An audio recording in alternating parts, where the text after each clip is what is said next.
Our gang, I thought we might take a different approach with a smaller scale battle here. We're going to try this with we'll try it here with a couple of segments, see how this works out, and you guys can let me know how this appears to you, if it's worth me trying to do this. I obviously can't do this on bigger games, but I'm going to try this on this smaller one, and we'll just see how it goes.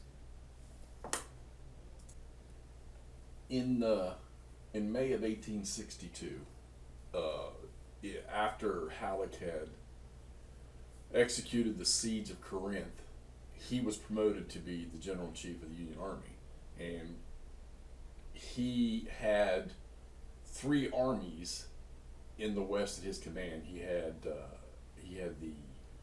Army of the Tennessee with Grant. He had Don Carlos Buell with the Army of the Ohio, and he had Rosecrans with the Army of the Mississippi. And this was about 100,000 men. Well, once Halleck got promoted to the general-in-chief of the Army, Grant was put in command. However, this was at Corinth. However, Grant really only had control over his Army of the Tennessee because Buell was set up to operate independently as a separate command. And then you had Rosecrans, who I guess in a sense was under Grant at the time. So the deal was, obviously they were, they wanted to get after the Confederacy. They wanted, they took Corinth and they wanted to destroy the Confederate Army, particularly Sterling Price. Okay, so Grant's intention was to bring the two armies to envelop Price. Rosecrans with his Army of the Mississippi, they would approach Iuka from the southwest, and Grant's own Army of the Tennessee, who he said three divisions that were commanded by General Ord. Everybody knows Fort Ord, California. They were going to approach Iuka from the northwest. It was supposed to be an attack in conjunction, but they heard what everybody talks to about an acoustic shadow while approaching, and it ended up being where Rosecrans pretty much fought the Battle of Iuka in the afternoon, or in the afternoon of September. What date do I have here?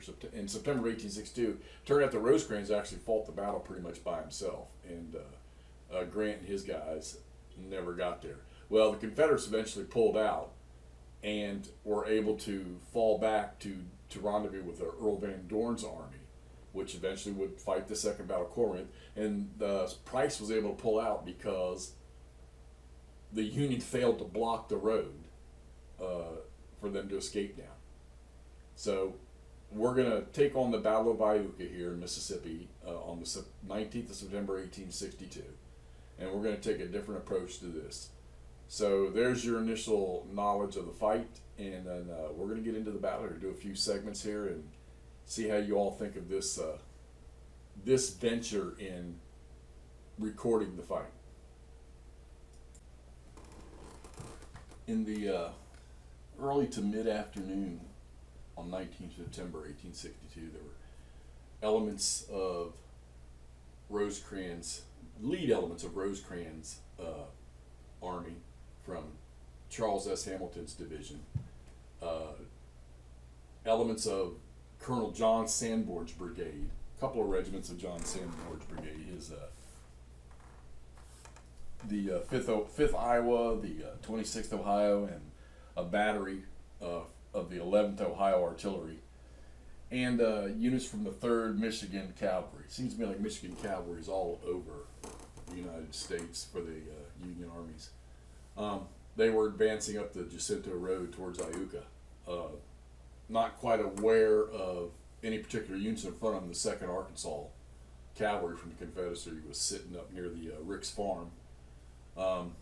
Pretty much they were like the forward alert for any Union forces that would be coming down that road. So these two Union regiments and this battery and this regiment of cavalry, they start their move up the Jacinto Road towards Iuka, where they will run in to the 2nd Arkansas Cavalry sitting up on the high ground behind the Rick's Farm. And this is where the engagement will begin. 2nd Arkansas, behind the Rick's Farm, spots Hamilton's division moving up the road and the cavalry in front of them. And they decide to back off to a higher elevation and dispatch messengers back towards Iuka to inform the Confederate forces moving forward in columns to hurry up, because the Yanks are on their way and there's going to be an engagement here. The 2nd Arkansas settles down to a position where they can potentially apply fire to these Union forces and slow them down, giving the Confederates time to move up the road in support. General Hamilton would order the 3rd Michigan Cavalry to scout ahead on the road to see if there were any opposing forces in front of them. 3rd Michigan would move ahead and on the road past the Rick's house, and not identifying the 2nd Arkansas Cavalry until they cleared the Rick's house, at which point the 2nd Arkansas Cavalry would fire down into the 3rd Michigan and disrupt their movement along the road. So the fight at Iuka has been initiated. For Sterling Price, if he wants to weaken the forces that Grant can bring to bear in the eventual 2nd engagement at Corinth, he needs to strike hard with the forces he has in the first couple of hours of this battle before Rosecrans can get his entire force in the Iuka area, which will completely outnumber Price's force. Price has brigades under Little and Hebert, however you want to call them, under his command. So I think they had like 3,100 men, and Rosecrans was going to field about 4,500. So he would outnumber the Confederates. So the Confederates need to hit them hard and sort of disrupt them as fast as they possibly can before Rosecrans can get everything he's got on the battlefield, or even potentially had the situation been different had Grant been able to arrive with his other elements. So we're going to see how this develops. You guys let me know what you think about this in the comments, whether or not you'd like to see me continue to do something like this, because I'm sure if I start doing it, I'll start to get better at it as I go. But we'll use this one as the initial trial, and you guys can inform me on, did this work for you? Was this effective for you? Is it something you want to see more of?